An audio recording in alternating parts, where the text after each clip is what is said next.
Manu Chao con el desaparecido y que bien ejemplifica esto que estábamos compartiendo, digamos, una atención por esas multitudes que van en busca de una condición de supervivencia, perdido en un siglo que parece no comprenderlo, no tener lugar para él.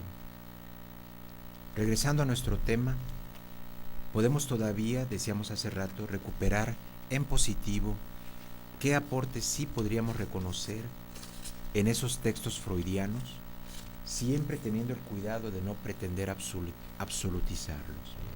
Como decía Sladoña, decía Alberto Sladoña, que contextualicemos, pero qué cosas podríamos considerar válidas.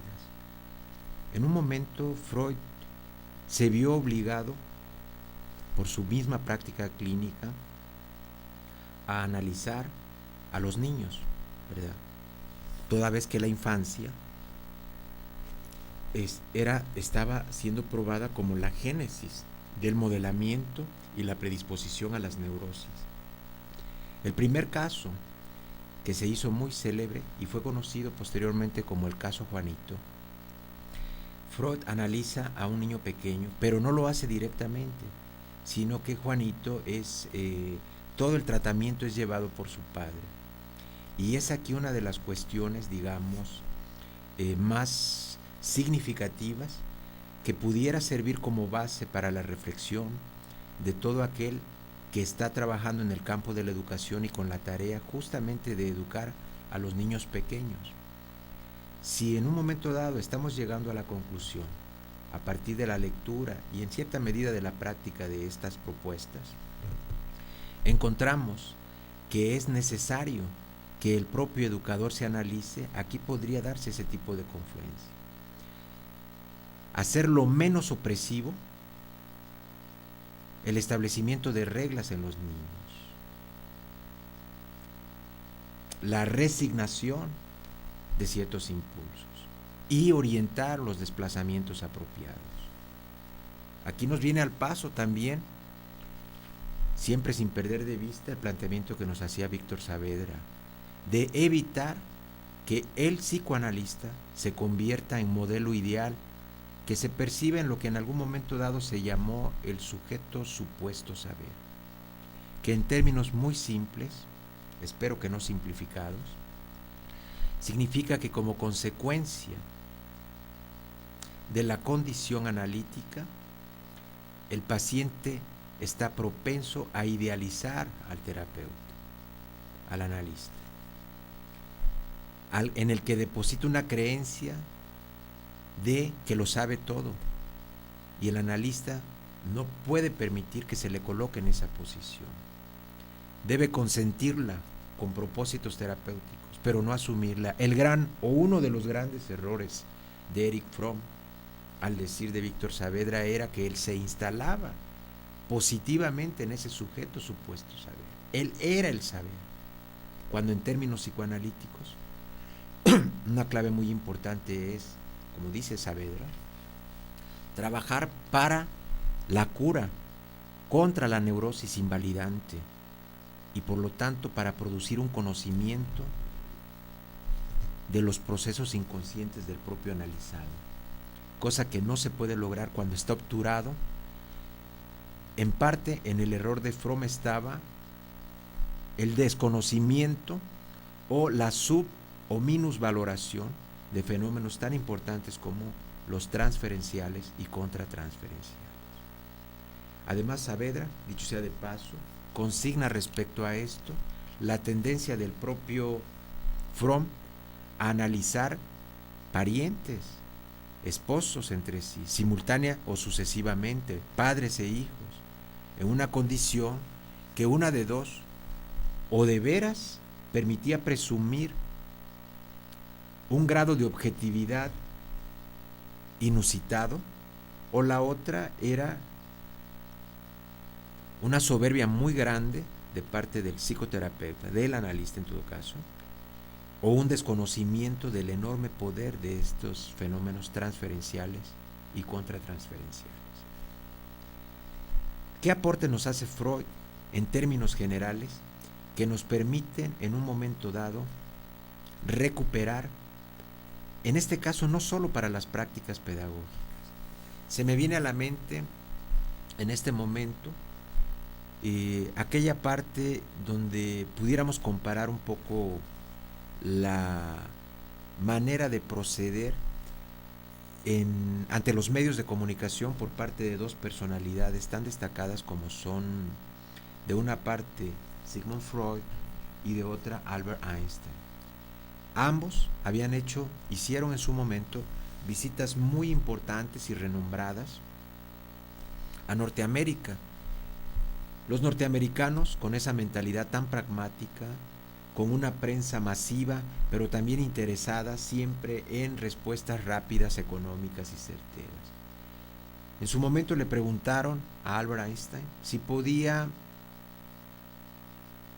expresar en una sola frase su teoría de la relatividad. Con la pasividad que lo caracterizaba, ese enorme don de comprensión, Albert Einstein les contestó simplemente que no. Muy diferente fue la respuesta, sorprendente, ¿verdad?, de Sigmund Freud, que cuando hizo su primera visita a Norteamérica también fue asediado por esa presa ávida de la nota de primera plana.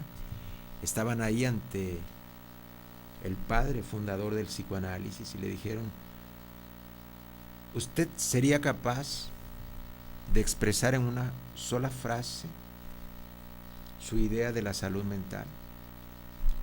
A lo que él respondió sí. Esperando la respuesta, le preguntaron ¿qué es? ¿Cuál sería? Y dijo simplemente: amor y trabajo.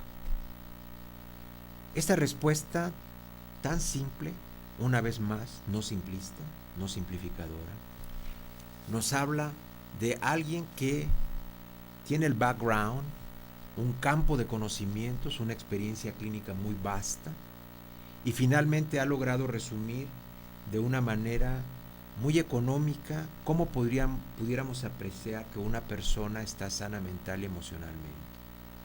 Es decir, que tiene capacidad de goce y de trabajo. Es justamente eso quizás lo que nos ha llevado a darle un sesgo a esta extensión que hemos estado haciendo del taller tan nutritivo, por lo menos para mí, espero que para los que participaron también, darle un sesgo que tienda puentes un tanto sociológicos. Hemos estado extendiendo un poco a algunas situaciones sociales. Sabemos, por supuesto, que hay actualmente un momento de una gran desesperanza social. Hemos estado compartiendo mensajes y símbolos de diferentes destinatarios.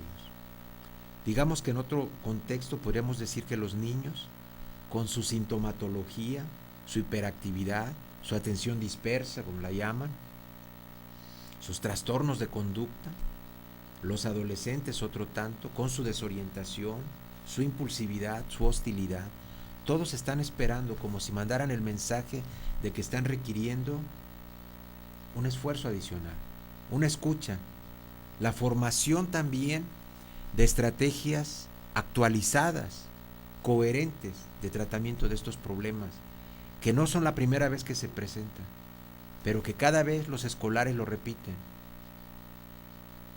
como en un ciclo que parece no tener fin.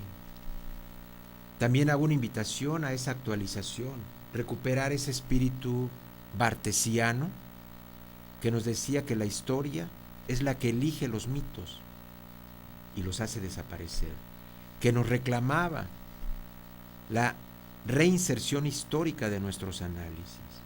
Aquí y ahora quiere decir eso, que nosotros tenemos que darle vida a este saber, a estas teorías, confrontarlas, hacerlas extensivas, fortalecer ahí en las áreas donde se requiere, participar, abrirse a la sociedad.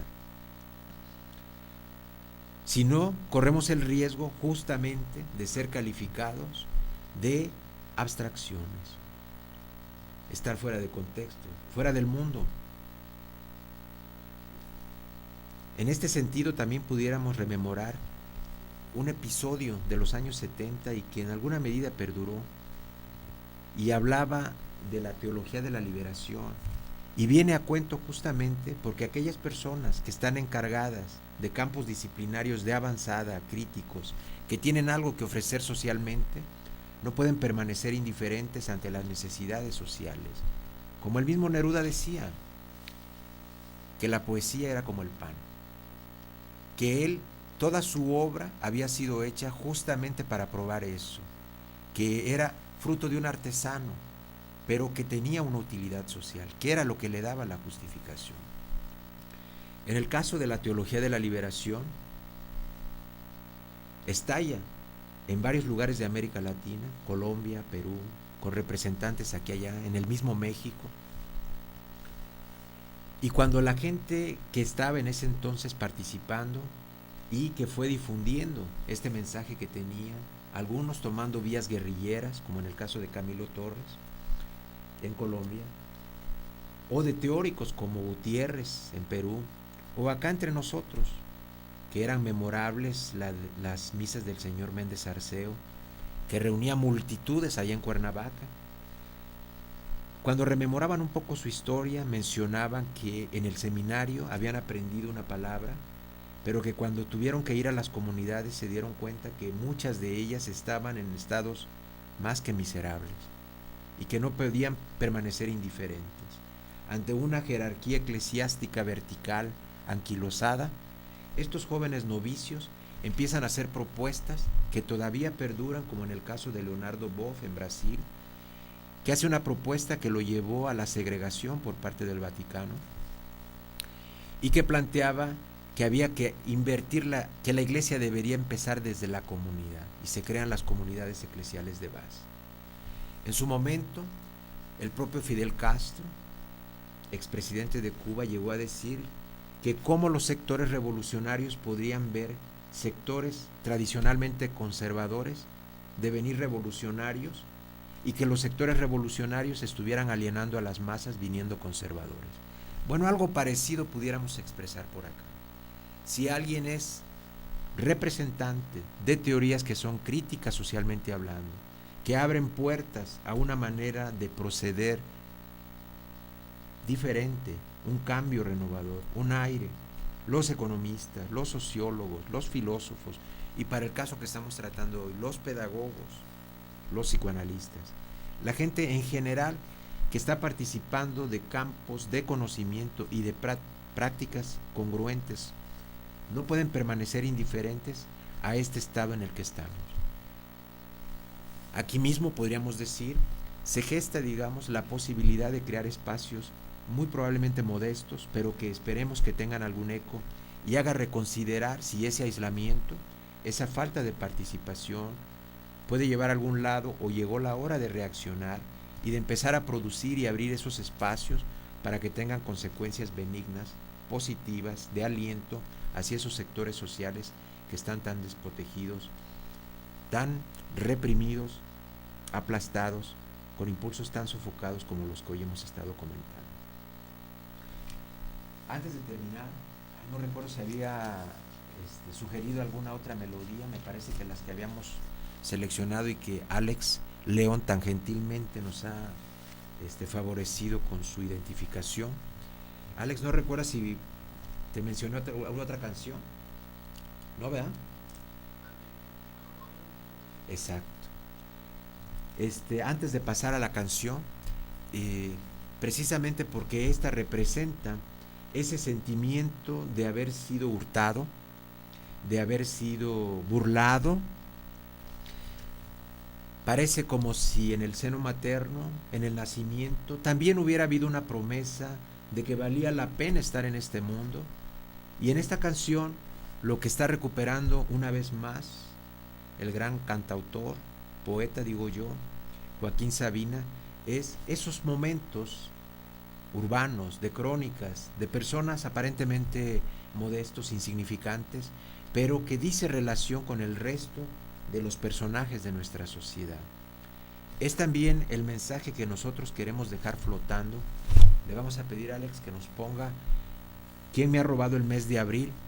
Regresaremos y terminaremos, espero, una vez más con la carencia para cerrar el programa. Entonces, ¿quién me ha robado el mes de abril del poeta Joaquín Sabina?